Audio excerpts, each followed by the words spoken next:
Ladies and gentlemen, take a look at what just came out. Yesterday, we were covering the fact that JPMorgan was talking about how Hinman documents releasing in the SEC v Ripple case could be a boost to Ethereum and could actually put a lot of other cryptos in the bracket of let's see what Ethereum did and let's try to basically be the same so it also gets treated the same. And we're asking, why was JPMorgan, out of all people, looking at this in such detail? But a very little bit after all that information came out, we found something even more interesting than all the other things we found before. So JPMorgan XRP found a couple of interesting connections. Take a look at this. Has anyone looked into Plug and Play TC, which is the tech center in reference to ETHgate and China? You know, because everybody's talking about how this whole Ethereum, Hinman, and a little bit of, I guess, crypto regulation as a concept being connected or invested in by China. Seems interesting that Bill Hinman's family is working there. So we've got Nate Hinman, the Senior Director Enterprise Tech at Plug and Play Tech Center. All right. We've got ourselves Plug and Play China with, again, Nate Hinman in there. Some Chinese, I think, supposedly in there. This is a picture from the Plug and Play FinTech team all the way back in 2014 with our Mr. Vitalik in the middle. The story of Plug and Play FinTech started with a small Bitcoin meetup at our headquarters in Sunnyvale, California. This meetup turned into a FinTech program launched in 2014. As a 2021, we have 70 plus corporate partners, have made hundreds of investments and accelerated 600 startups. And who's that in the picture? Mr. Bill Hinman, right? Well, because that's his son right next to him. So even though you could argue that this might not be him, which people have argued crazier things in the SEC lawsuit, I believe people even stated at some point that, oh, we don't know if that's him when talking about his speech. And that was really funny. But yeah, now the family trees are coming up. And I'm not the type of guy to dox people or anything, but I think that this is too much in the open. It's not something that's hidden. You can see the friends, you can see the family and everything like that. And people are now finding more and more, I guess, ways to dig into saddle point management, for example. Kevin O'Leary really knows how to pick winners. As Plug and Play Tech Center said, we're teaming up with Star Engine LA and the star of ABC's hit series Shark Tank, Kevin O'Leary, for a pitch competition on April 5th. Think you have what it takes to pitch Mr. Wonderful himself, yada, yada, yada. INXIN, one of the founding partners and their claim to fame, being the first SEC-registered token IPO funded by Bitcoin, Ether, and USDC actually. I wonder if any of that money from disguised Ethereum whales or if that came in, because that's again on a Plug and Play. And I don't know, I can go and sit here and talk about all these details for an hour. The thing is, we do not know, but people are pulling connections together. And honestly, it is quite scary, the things that people find out. I mean, if you're somebody that does some shady stuff, please know that there are people watching and there are people that will find out so much more than you could ever imagine. I mean, this is so deep. Now we're taking everything back to Perkins Coie as well. All my days, guys, this is such an interesting thing. Now, another thing I'd like to note in this video ever so slightly is the fall of Binance to a certain degree, or the fall of crypto exchanges. We've talked before about how running a crypto exchange in this time is extremely difficult because what exactly is good, what exactly is wrong, it's a very thin line nowadays. However, you know, taking a look at articles like this, what we're seeing right now, ever so slightly, a little bit, is that almost all these different countries out there are starting to smack exchanges around, at least to a certain degree. Before we move on, guys, if you've not done it yet, make sure you press that like button. Let's try to get to at least 600 likes, and that's about it.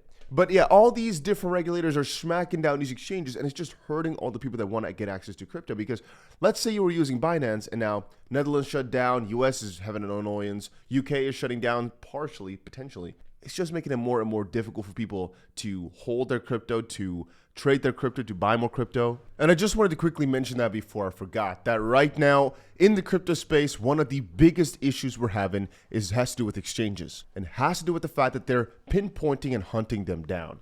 However, going back to what we were talking about before with regards to the SEC, the law requires SEC employees, like all federal employees, to act and appear to act impartially.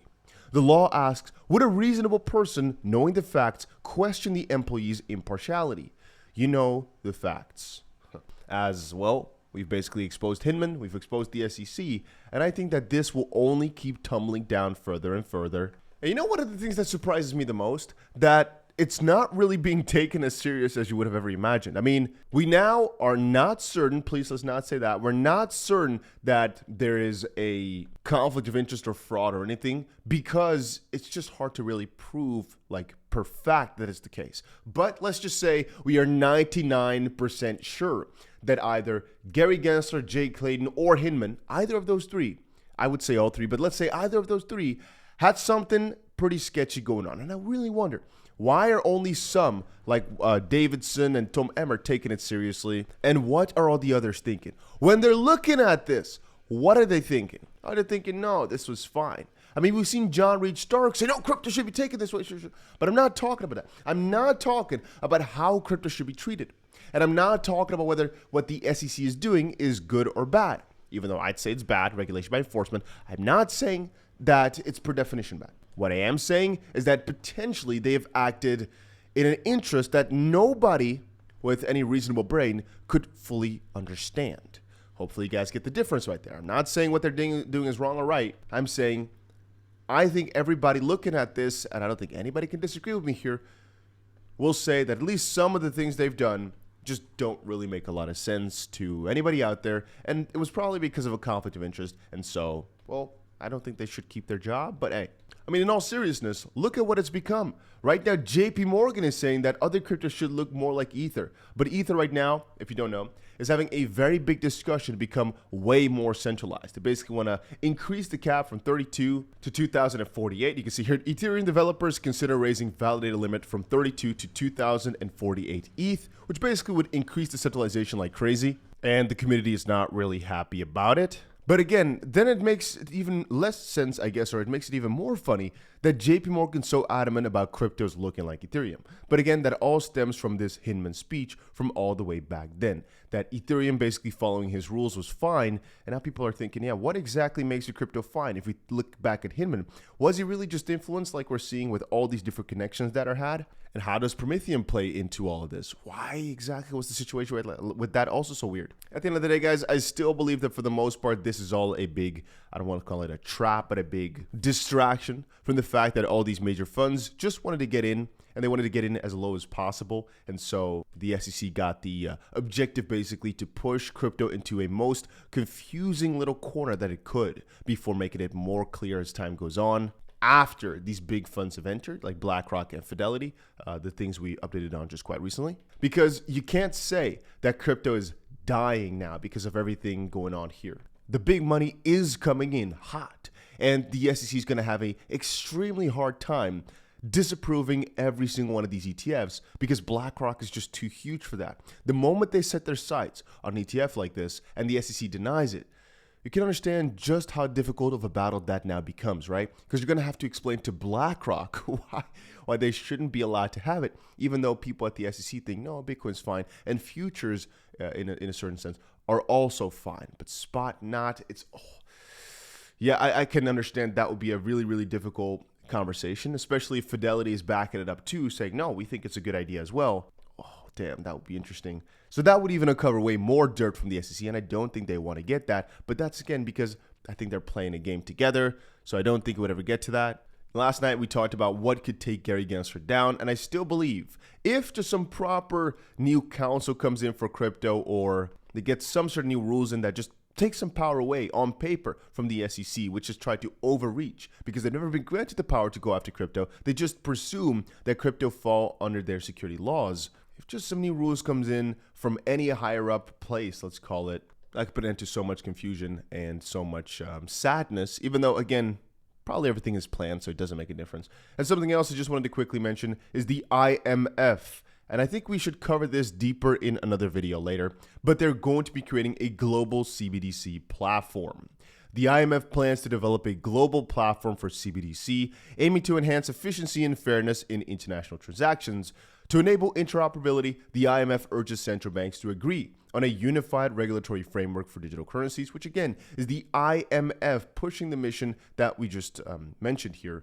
CBDCs can further financial inclusion and make their remittances cheaper, currently costing an average of 6.3% in money transfers, which basically reads as The IMF is trying to copy Ripple in every way, shape, or form because all these three lines look exactly the way that I think Ripple would have described it. So I think we'll talk about that a little bit more later. Guys, if you enjoyed this video and you'd like to see more crypto news, or you'd like to know of all the most important crypto news as soon as it comes out, make sure you put that notification bell on. And I'll see you guys again in another crypto video in like 2 or 3 hours because there's so much crazy stuff happening. I'll keep you guys up to date. A couple of cool XRP videos coming up, a little bit more about the markets, a little bit more about macro. Yeah, cool things coming up.